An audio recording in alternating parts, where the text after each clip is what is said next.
ఈరోజు మన రాష్ట్రం రాజధాని ఎక్కడుందో తెలియని అయోమయంలో దిక్కుతోచకుండా నిలబడి ఉంది.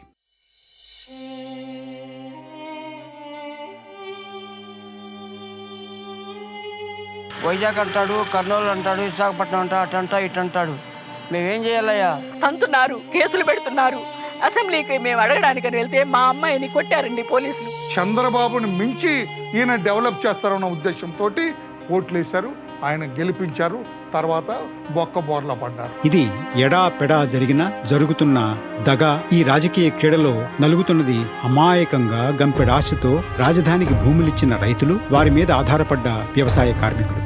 అమరావతిలో రాజధాని పెట్టడాన్ని మేము ఇప్పుడు సమర్థించాం. ఆంధ్రప్రదేశ్ అసెంబ్లీగా అమరావతిని ఆహ్వానిస్తున్నాము మనఃపూర్వకంగానే ఆయన నోటితో చెప్పాడు.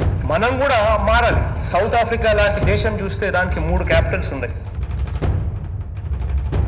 అభివృద్ధి వికేంద్రీకరణ అనే పేరుతోటి మోసం చేస్తుంది. ఈ రాష్ట్ర ప్రభుత్వానికి క్యాపిటల్ ఎక్కడ పెట్టుకోవాలంటే అక్కడ పెట్టుకునే హక్కు ఉంది అని కేంద్రం చెప్తుంది. అది కరెక్టే, కానీ రాష్ట్ర ప్రభుత్వంతో అగ్రిమెంట్ అయినటువంటి అక్కడ భూములు ఇచ్చిన వాళ్ళు ఎవరైతే ఉన్నారో వాళ్ళకి రైట్ ఉంది. Policies cannot be reversed at the whims and fancies of the incumbent executive. ప్రభుత్వాలు మారినప్పుడల్లా రాజధానిలో మారుస్తామంటే రేపు భవిష్యత్తు ఏంటంతా కూడా ఆలోచించాల్సిన బాధ్యత కేంద్ర ప్రభుత్వం మీద ఉందని చెప్పి మాత్రం మనం చేస్తాం. మరి ఈరోజు దాని నుంచి వెనక్కిపోవడము, మాకు బాధ్యత లేదని చెప్పడం అనేది తమ బాధ్యతలు తప్పించుకోవడం తప్ప మరొకటి కానే కాదు.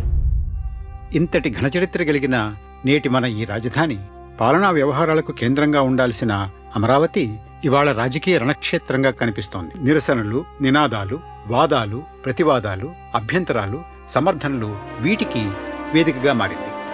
రాజధాని అమరావతి చుట్టూ ముసురుకుంటున్నటువంటి వివాదం ఏమిటి? దాని పూర్వాపరాలేమిటి? దాని స్వరూప స్వభావాలేమిటి?